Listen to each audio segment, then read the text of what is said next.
تو کیا رب کائنات نے وہ رسول شانوں والا رسول، کتنی شانوں والا رسول ہے؟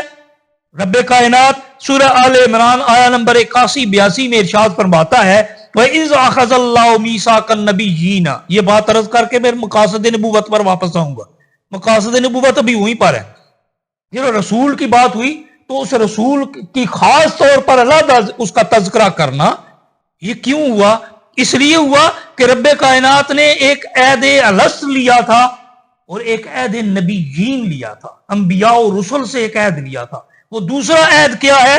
رب کائنات ارشاد فرماتا ہے اذا اخذ اللہ میثاق النبیین کما لما آتیتکم من کتاب و حکمہ، کہ جب اللہ تعالیٰ نے انبیاء سے میثاق لیا، ان سے پختہ عہد لیا، ادھر کیا تھا؟ اذ اخذ ربک من بنی آدم من ظہورہم ذریتہم واشہدہم علی انفسہم، انہیں اپنے اوپر گواہ بنایا۔ یہاں کیا ہے؟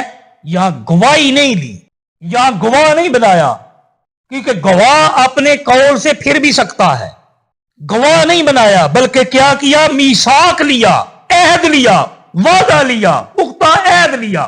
میثاق النبیین، انبیاء سے عہد لیا۔ کیا عہد لیا؟ لما آتیتکم من کتاب و حکمہ، جب میں تمہیں کتاب اور حکمت دے چکوں، ثم جاءکم رسول، پھر وہ رسول آئے، پھر تمہارے پاس وہ رسول آ جائے۔ وہ کون سا رسول؟ وہ رسول جس کے بارے میں، جس کی شان اتنی بڑی ہے کہ جس کی آمد اور اپنی نسل میں حضرت ابراہیم علیہ السلام نے مانگا ہے، جس کو اپنی نسل میں ابراہیم علیہ السلام نے کب مانگا؟ جب خانہ کعبہ کی تعمیر کر رہے تھے نا، تو تعمیر کرتے کرتے انہوں نے کیا کہا؟ ربنا تقبل منا انک انت السمیع العلیم، سورہ البقرہ آیا نمبر 127، 28 اور 29 میں۔ یہ پورا 3 آیات میں پر محیط ہے۔ میں اسے مختصر سا بیان کر کے واپس آؤں گا کہ کیا کہا؟ ربنا تقبل منا، رب ہم سے قبول فرما۔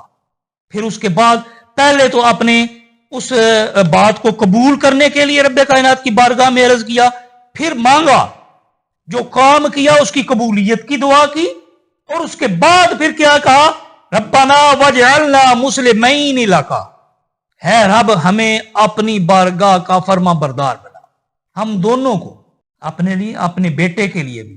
اور پھر فرمایا ومن ذریتنا، اور ہماری نسل میں سے، ہم دونوں کی نسل میں سے۔ کون کون تھے؟ حضرت ابراہیم علیہ السلام اور حضرت اسماعیل علیہ السلام۔ آپ نے فرمایا ہم دونوں کی نسل میں سے۔ یہاں حضرت اسحاق علیہ السلام موجود نہیں ہے، خانہ کعبہ کی تعمیر میں حضرت اسحاق علیہ السلام شامل نہیں ہے۔ ان کی نسل میں انبیاء کرام ہیں، ان کی نسل میں انبیاء کرام ہیں۔ حضرت اسحاق علیہ السلام کے بیٹے حضرت یعقوب علیہ السلام نبی، حضرت یعقوب علیہ السلام کے بیٹے حضرت یوسف علیہ السلام نبی۔ اب وہ ایک سلسلہ ہے، ایک سلسلہ ہے انبیاء کا، لیکن ساتھ کون ہے؟ حضرت اسماعیل علیہ السلام۔ اور حضرت اسماعیل علیہ السلام کو ساتھ ملا کر حضرت ابراہیم علیہ السلام دعا کیا مانگ رہے ہیں؟ ربنا وجعلنا مسلمین لک، اے رب ہمیں اپنا فرما بردار بنا، ہمیں اپنی بارگاہ کے مسلمان بنا، ہمیں مسلمان بنا۔ مسلمان ہم سب کہتے ہیں مسلمان ہے، مسلمان کا مطلب پتہ ہے کیا ہے؟ فرما بردار، سر جھکانے والا۔ ہم تو سر اکڑائے بیٹھے ہیں، ہم کہتے ہیں جھکا ہوا سر وہ ہمیں پسند نہیں ہے، ہم کہتے ہیں یہ ہے ہی ایسا گٹھیا ہے۔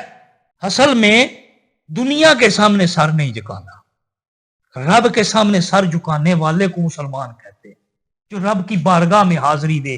انہوں نے کیا دعا مانگی؟ ربنا وجعلنا مسلمین لک، ہمیں اپنی بارگاہ میں حاضر رہنے والا بنا، ومن ذریتنا، اور ہماری نسل میں سے امتا مسلمتا لک، ایک امت مسلمہ پیدا فرما دے۔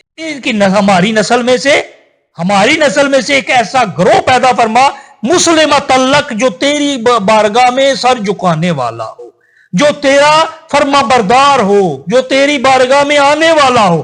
وَأَرِنَا مَنَاسِكَنَا، ہمیں مناسک حج سکھا، وَتُبْ عَلَيْنَا، ہمارے اوپر رحم فرما، توبہ ہماری قبول فرما، ہماری طرف مہربانی کی نگاہت فرما، اِنَّكَ أَنْتَ التَّوَّابُ الرَّحِيمُ، بے شک تو بہت زیادہ معاف کرنے والا اور بہت زیادہ رحم فرمانے والا ہے۔